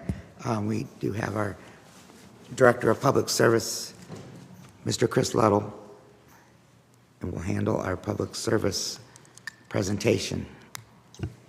Thank you, Mr. Chairman, all members of council, all our residents and that are in the gallery and watching online. I want to thank you today. My name is Chris Luddle. I'm the Service Director. Before you, I believe it's on page 46 or 76? 76. Yep. It's page 76 is where we start. I'm going to go through our goals and objectives. I'd like to just kind of give an overview of public service first. I mean, we have 646, 650 employees, just under a third of the city's employment numbers. But it's everybody, every day, getting up and doing the best they can for Akron. I mean, we are so proud. And, you know I appreciate the thanks you gave Director Lash and his department, but it's our people out there doing this work every day. I mean, they're the ones doing it, all the way from our, our first-year interns all the way up. So behind me, I don't think Travis made it. So behind me, we have Mr. Jim Aiken, Deputy Service Director, Jim Hall, Public Works Manager, Travis Capper's not with us, he's our City Engineer, Jeff Bernowski is our Water Bureau Manager, and Rob Scarlatelli, he is our WRF, which is our Sewer Bureau Manager. So to give you some ideas, Jim Aiken and Mr. Hall are retiring at the end of March, unfortunately. So I want to give both of them a shout out because you've all dealt with both of them, but Jim Hall, he has really done so much for this city, so dedicated. I mean, I don't care if it's 3 in the afternoon or 3 in the morning. If there's an issue, Jim's on it, and Jim Aiken is the same way. Is this March 2024? Like in about 14 or 15 days. What? Yeah. They're counting, I'm not, unfortunately. But if you take all this time with these gentlemen, it's 116 years with the gentleman behind me. When you add Mr. Aiken, it's 152 years of city service. And we have a gentleman that you all know down at the wastewater plant, Mr. Tom Smith's got 45 years. So if you take all their years and all their months, it's about 200 years. Now, I've tried to convince Mr. Hall that, Tom Smith is here 45. He's got about another 12, but he's not buying it. So, but yeah, they do the work every day. So with that, I'll go through some of the highlights because there's a lot. Some of our accomplishments will start with engineering. They completed a change out of all school flashing beacons. From manual type to RTC, which is radio controlled devices in our school zones, so they can control those remotely without sending people out. Travis has just walked in. Come on up here, Travis. We continue to seek funding opportunities to reduce city costs. For one example, Safe Streets for All, the Bill Grant, and AMATS and OPWC. So when we talk about grants, and I know courts were talking about grants, we're really excited with the new administration. Some of the new personnel are going to help us. especially Casey. I mean, Casey and she's met with some of our departments, you know, getting funding for the tree canopy. Those are the type of things. Tessa has done a fantastic job, and we've brought some of those things to you at council. Some of the grants she got. Recently, it was one in sewer maintenance to get a new trench box. Before that, it was out at motor equipment to get us some new equipment for the welding people. But we are really looking forward to her coming on and helping us get some of these grants, because all this stuff we do takes funding. So local, we're always looking to increase our workforce and their education. So we attended certified construction management training. We continue to meet regularly. And when we talk about the consent decree, all of us we've talked about this over and over. We're in compliance. We signed it in 14. We are working on 25 of 26 projects. This past year, we did have an amendment number 3, which was the right size tunnel, which we've started construction on. We've talked about that previously, but that is going to save the ratepayers $50 million over the life of that loan. So, and I have to give credit to the law department, previous and present, all our engineering folks on that amendment. The work they did and went into that, and when we presented that, we did not have to go to court, and that was huge. We didn't have to go for a hearing. The judge looked at all that data, and he agreed with us, and he signed off, which was really huge. Now, it took a couple years, but we got it done. When we talk about training, our engineers are very involved with the high schools, local. They took part in outreach programs at Litchfield Career Expo, APS High School Bridge Competition, Mount Union, University of Akron Career Fairs. They participated in the East Market and the Merriman Valley studies. And obviously, they are available to all of you at any of your ward meetings. So when I go to construction, we have coordinated and inspected successfully completion of Main Street Phase 2 without hiring a consultant. We are going through a new process. You're going to see some legislation next week that we are going to, every piece of legislation that you're going to see when it comes to design or construction management will now come to you. That's something new, and that's the mayor's drive to be open. We are going to have a process where we're going to use a quality-based solutions when we pick these contractors or consultants for these jobs. So you will see this legislation coming on, and like I said, it will start Monday with quite a few projects in water. Engineering, we bid a total of $278 million worth of projects last year. Now, a big portion of that was $215 million tunnel. We are working hand in hand with US EPA, and I got to give engineering, and especially Heather Ellinger and Mike W. on the Gorge Dam removal. It's not moving as fast as we'd like it, but it is not our fault. So you're going to see sediment removal probably later this year. We thought it would start now, but it's going to be later this year. BioSep, the final demonstration study, Jenny Hanna's worked very hard on this. We got a sign off from US EPA just this week. So that was big. Everything we submitted, they agreed with, and they signed off on our because that was another alternate project. We were supposed to do BioActiflow. We went for BioSep, which actually lowered the cost of that project. We've demonstrated that it will meet permit, and it will meet when there is a discharge to meet water quality standards. Akron Waterways Renewed. I talked about the Third Amendment. We've done public outreach. We've had many events, the Blue Herring Homecoming. We have participated in Children's Hospital Dreamlight program, Children's Hospital Dream Night, and the Akron Zoo. We've actually presented there. What I'd like to also talk about is our all-student engineering program. So juniors and seniors in high school in the city of Akron, this is our 8th year of doing this, and we bring them in, and we've got a partnership. We were doing it at Litchfield or at Firestone, but we've recently partnered with Akron U. So University of Akron has allowed us to come into their building, and they're helping us with the program. We have 19 students this year currently, and we place those students with our local engineering firms or our consultants. They hire them as an internship in the summertime and throughout the year. Traffic engineering fabricated and installed approximately 1,800 traffic signs last year. They did all the pavement marking for the resurfacing program. They've installed bike lanes in different projects that we have done. They've completed change out all the school flashing beacons from the manual type to the RTC. I already said that. So our goals this year is to complete the replacement of those high pressure sodiums, the LED lights on Route 8, State Route 224, Dart, Rand, Annandale, Joy Park. We are going to install new LEDs in there also. Council last week, we brought to you, we're going to establish a quiet zone on Bastogne, working with the Federal Railroad Administration.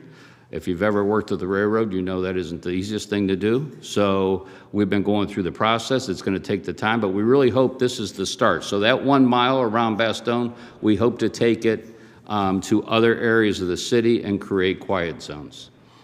We are going to obtain OSHA 30-hour training for our employees. We are going to continue to be in compliance with our consent decree. We will always go after more funding, and there again, with the new people that we've hired in the mayor's staff there, we're going to leverage that staff to help us go after these grants. We have finalized the park sign in collaboration with park maintenance and traffic engineering, so you're going to start seeing new park signs in all your parks coming up this year. I'll go on to Public Works. Just touch on the golf course. It was probably our best year that we had last year at the golf course, which reduced our subsidy. I mean, obviously the weather has a great deal of effect on that, but it was a very good year at both of our golf courses.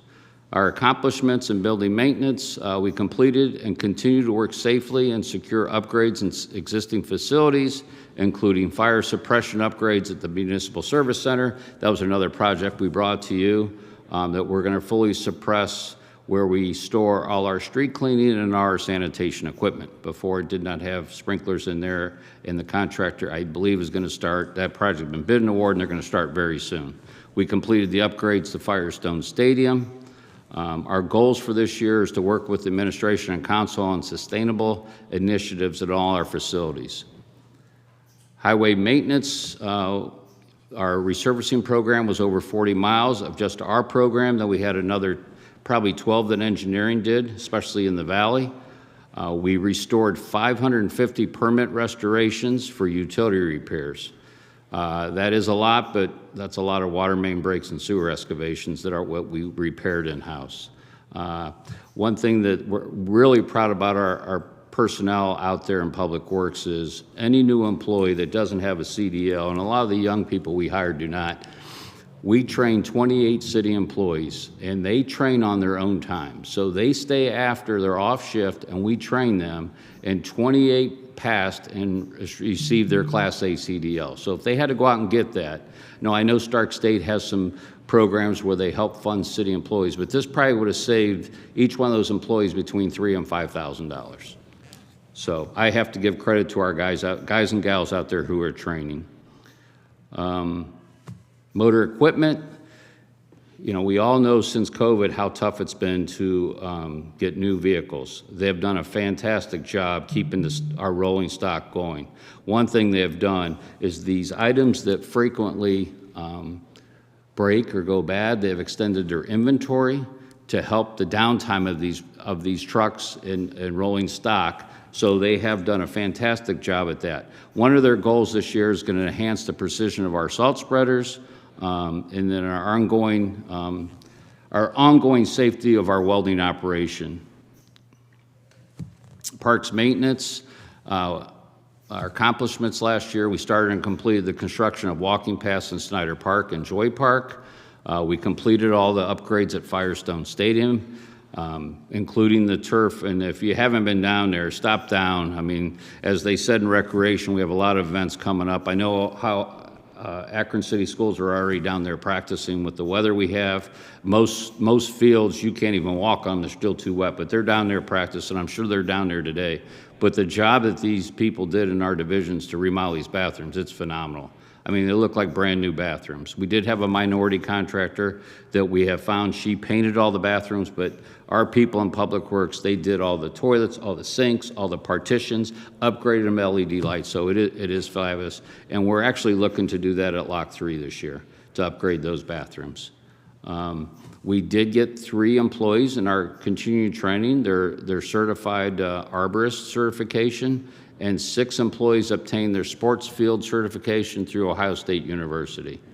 Our goals for this year and objectives is to get that city nursery at Tice Road. We're really concentrating on getting our tree program going, where we're going to grow our own street trees and trees in the watershed, which obviously is going to save us money, and Casey's been helping with that too.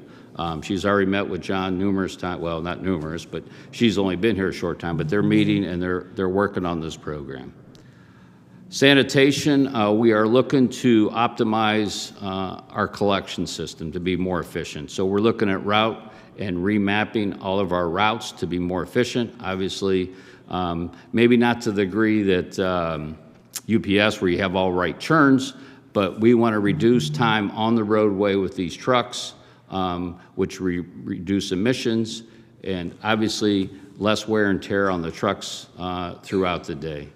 We are partnering with Keep Akron Beautiful again. It's our 5th year in the Recycle Right program campaign to reduce our contamination. Last year, as you all know, we implemented the glass program where we put containers at 5 parks. It's going over fantastic. I got to give our residents credit and kudos, the ones that are bringing the glass, because they're actually putting it in their car and they're driving it down. We're not seeing a bunch of contaminations in these. They're actually very conscientious, so it's working out very well. And then, our goal is always to deliver the highest service to our residents for the curbside pickup. They're there early in the morning. You don't know that they're there, but we're going to continue to provide a very high level service. So in street cleaning, we responded to 2,800 requests for service. We collected 29,000 cubic yards of leaves. For composting, we removed 3,400 tons of street debris and trash. In our street sweeping, we swept up a total of 30,000 miles of our roadway last year. So we continue to investigate and develop a citywide composting operation in addition to the leaf collection. So we're looking to take our leaves and process them ourselves, but we're there again. It's going to take some funds, so we're looking at grant funding. The compost that we did have last year, our street cleaning provided, well, they had it, so our parks maintenance staff, they applied it to 2 of our largest ball fields. And what that did this spring, by putting the compost on last fall, we eliminated 2 rounds of chemical treatment this year alone, just in those 2 ball fields. So less chemical on the fields, but also reducing cost. I think if you look in our budget for water especially, but water and sewer, the chemical cost since COVID, it's gone up about $2 million a year just in water. So our treatment of water, it's the same chemical, and it's not like we can, well, let's not buy it from Home Depot, let's buy it from Menards. We have to buy from certain companies at state bid pricing, and every utility across the state is feeling this pinch. So we have to work smarter. We have to optimize our operations.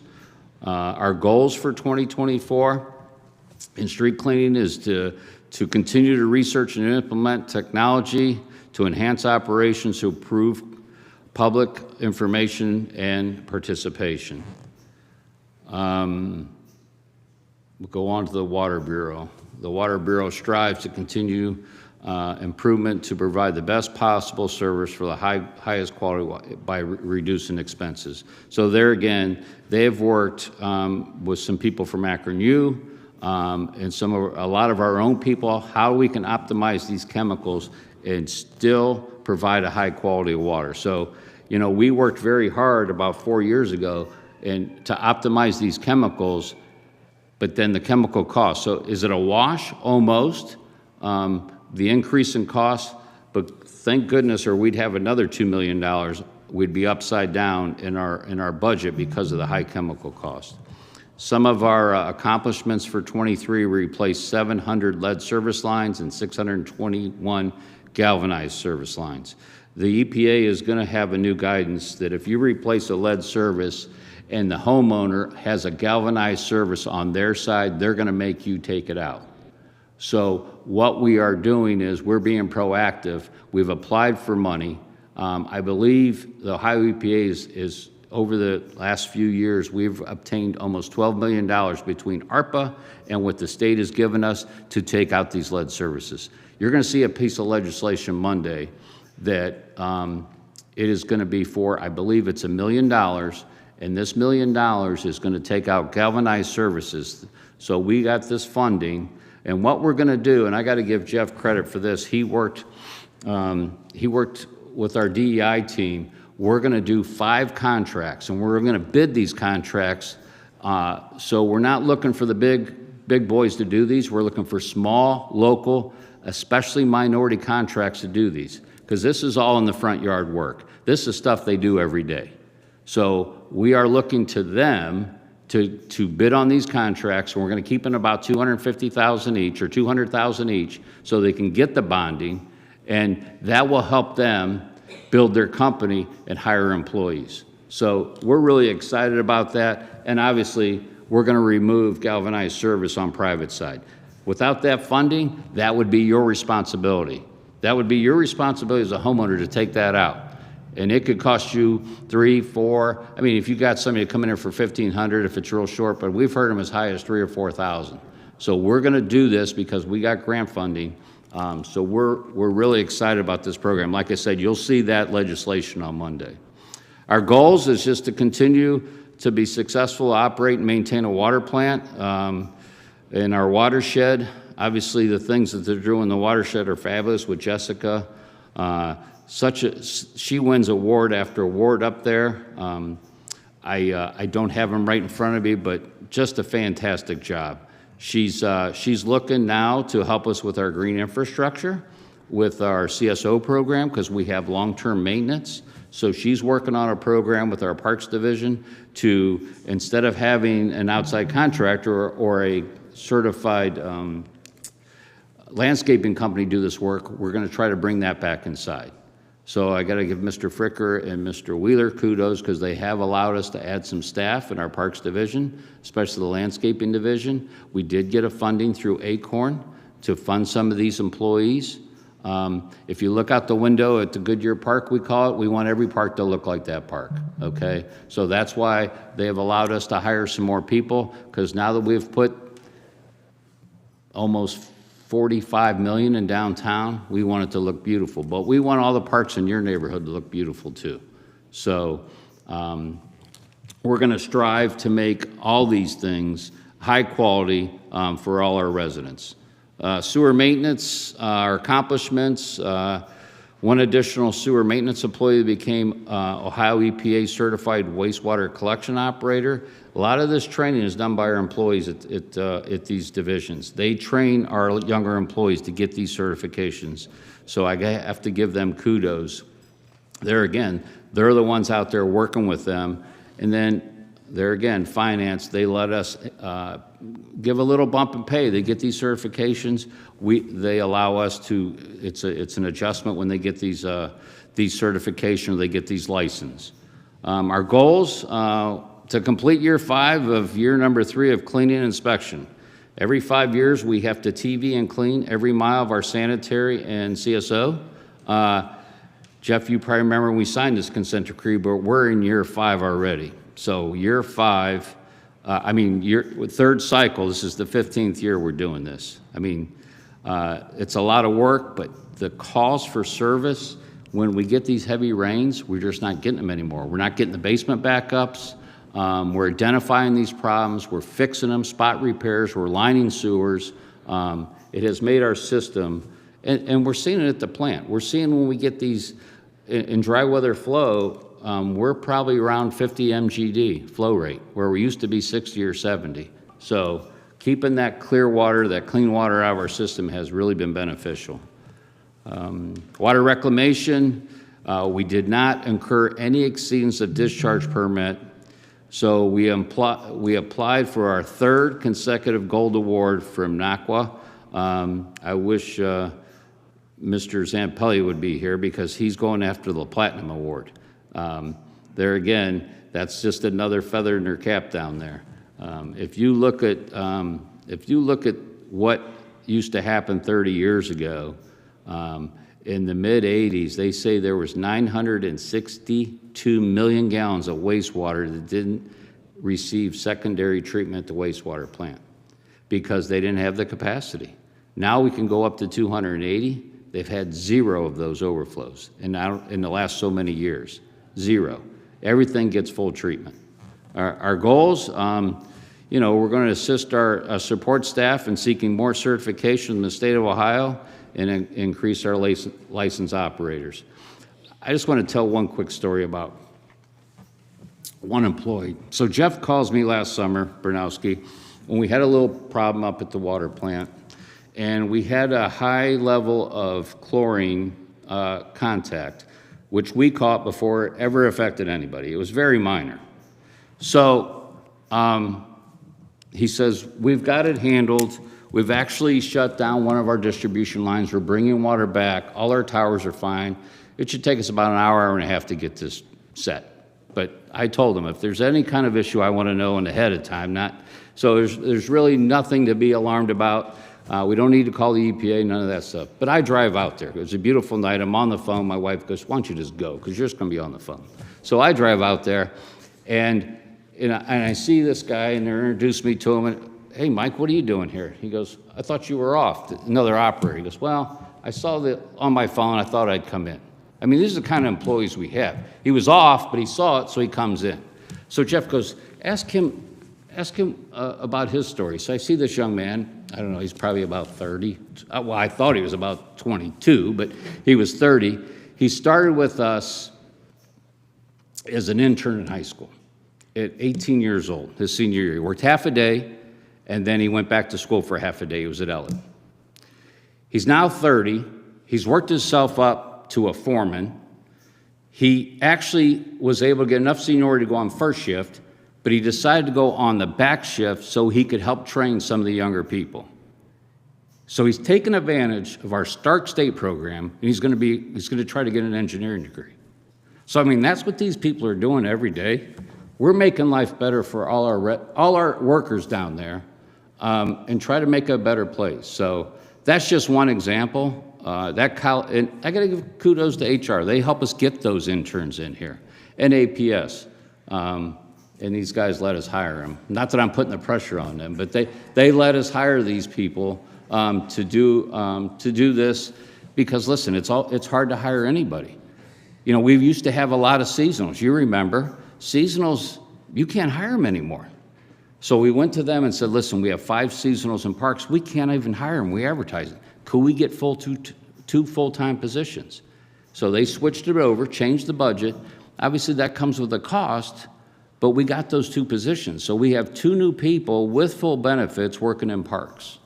So that probably changed their life, their family's life. So they're doing this every day. This isn't me. I got to give kudos to them, but all the people that work for them. So with that, we can take any questions. Wow. How do you follow that up?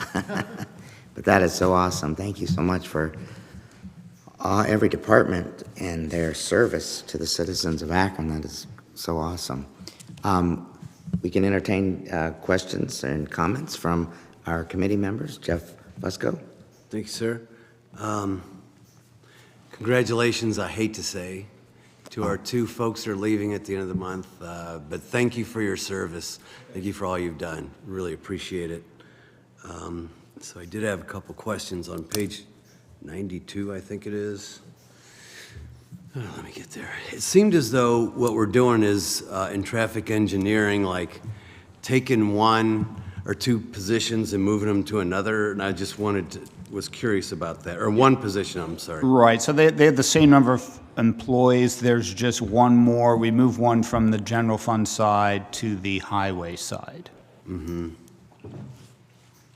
So if you look on page 92, right, you'll see a drop of 1. Mm-hmm. And if you look on page 93, you'll see an increase of 1. So it's just Okay, I figured that's what that was going on there. Secondly, though, on page 92, I'm seeing a reduction in, or actual expenses, because there was $463,000 for service contracts that was expended, and then in '24, we're budgeting the $253 like we had in '23. Correct. You see a little bit of a... What was that $200,000 additional? Yeah, so you see a little bit of a spike in the service contracts. That is when we bought the new meters for the downtown parking meters. So we had to buy new meters, and that cost was kind of a one-time cost. Okay. Also, the, where are we? Okay, next on page 101 and 102, and it looks like yet again, if you can just explain it, on 101 and 102, we basically transferred budgetarily from sanitation to recycling? Correct, yeah. That's just the way they were hired in. So overall, and we kind of look at those two together, sanitation and recycling, it's kind of a combined operation. So we're just showing 2 more on the recycling side and 2 less on the sanitation side, but overall it's the same. But in terms of the work itself, there's not a... No. No. Okay, just curious. You mentioned Mr. Aikens leaving. I am looking for a deputy service director if you know anybody who has any experience.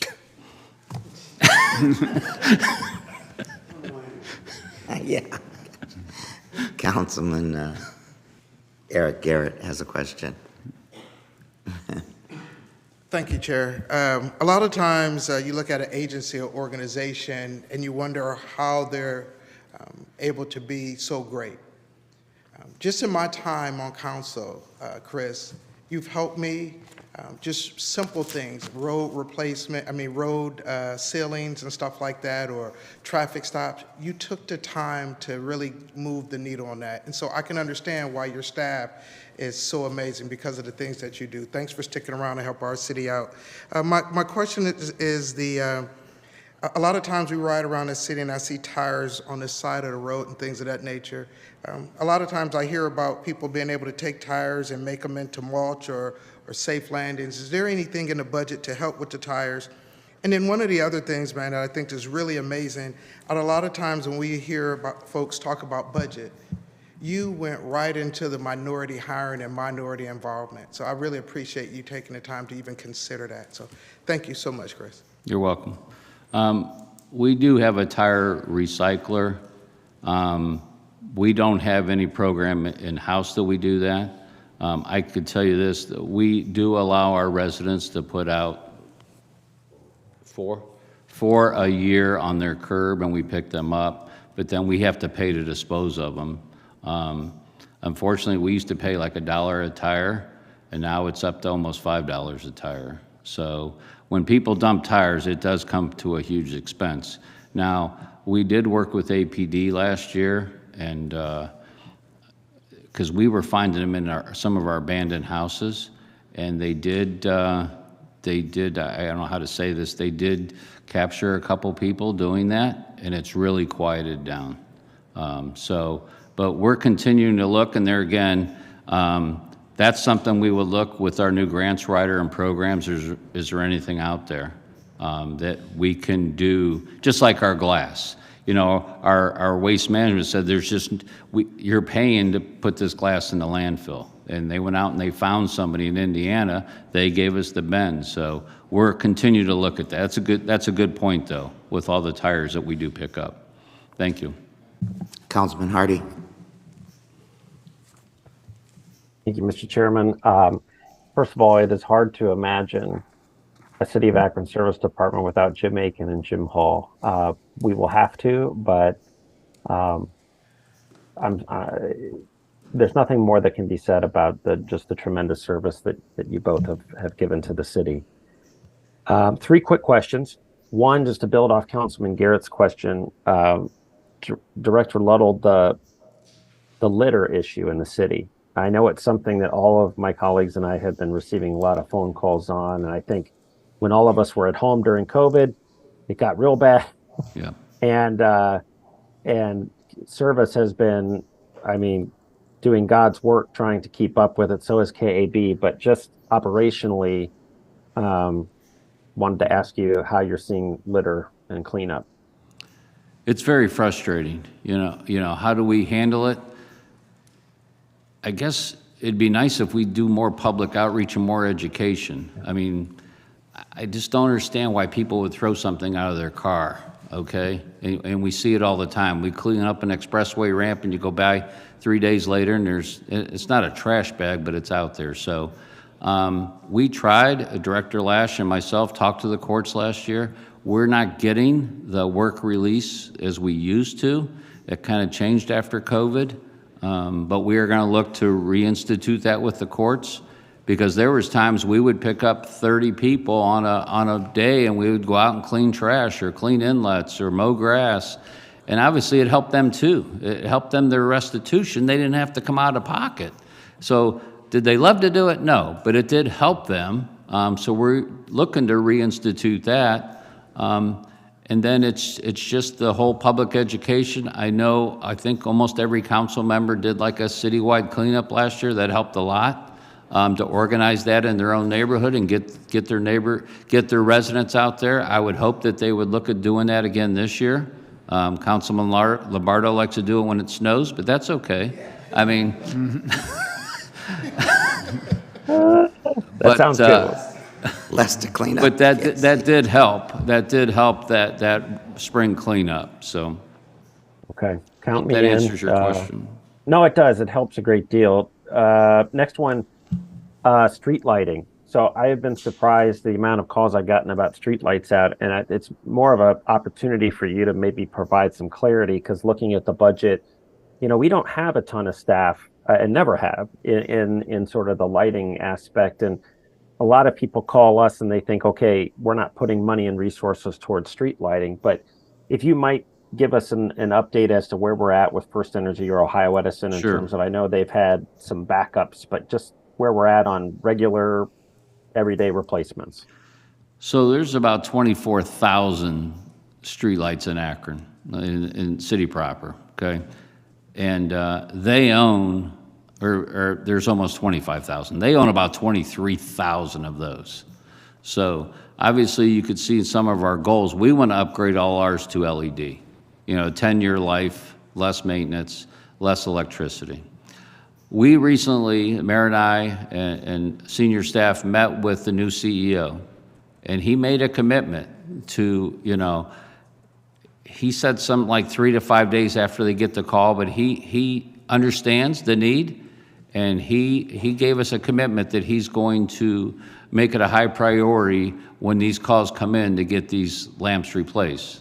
So what happens sometimes, it's just not the lamp though, it's the whole fixture. We would like them to upgrade those to LED, but they have a lot of, they went ahead and they purchased thousands of these old heads, so they have them in stock. So unless we want them to do a whole street, and we did that in Great Street, you were involved in that, where we upgraded that whole area to LED. But they are going to first, obviously, try to change the lamp, and then if it's more than that, they're going to replace the head. But they did make a commitment that they're going to up that priority on their list. Oh, that's awesome. That's great news. And the last but not least, the new parks maintenance positions for Block 3. Will they also be available to parks maintenance for the neighborhood parks? Or are they just going to be, okay. Yep. And obviously, they'll have CDLs and they'll plow snow in the winter. Awesome. Councilman Brad McKittrick. Thanks, Mr. Chair. I was only when you announced those retirements coming up, I leaned over to Councilman Fusco and said, I feel like crying, and I was only half kidding. What we're going to lose with Mr. Hall and Mr. Aiken, it's a lot of institutional knowledge, and you told a story about the worker who showed up because he saw the issue on the phone. Well, I can tell you, many of your staff have a tendency to send emails at night and on the weekends. And I would say more often than not, I'll send those, and the next thing you know is I'm getting an answer, and it doesn't matter if it's at night or if it's on the weekend or if it's on a holiday. Right. They've always been responsive. I liken back to when we had the snowstorms. I don't think that Jim Hall slept through any of those times. I mean, we were getting constant updates, always on top of it. And the same thing with Jim Aiken. Anytime I've needed, Mr. Hall, I sent him an email today, and minutes later I got an answer back. And Jim Aiken's always been greatly responsive and has been really helpful in getting things resolved in my ward and around the whole city. So just showing my appreciation for all of the people I in the appreciate service. that. Thanks. But if you wanted to cry, can you imagine what me and Director Lash feel like, you know? He's right up there with the rest of them. He's another We're one gonna that miss when those guys, yeah. when I send anything, he's always getting back to me immediately. And then I get phone calls from other folks as well. So just greatly appreciate it. There you go. Starts at the top. Thank you, Chris. Any other questions? It's been a great presentation. Thanks to all the guys and the girls that are part of the public service. Like you said, I think 1/3 of the city's workforce is from public service. So that just emphasizes the need to our residents, and we always appreciate everything that's been done. It's been a great winter, probably, right, Jim Hall? It's been a great winter. Yeah, let's go. So again, thank you so much. We will continue tomorrow at 3 o'clock also with finishing up with the rest of the operating budget, law department, and the finance department's on deck tomorrow. Thank you. Have a good evening. This meeting is adjourned.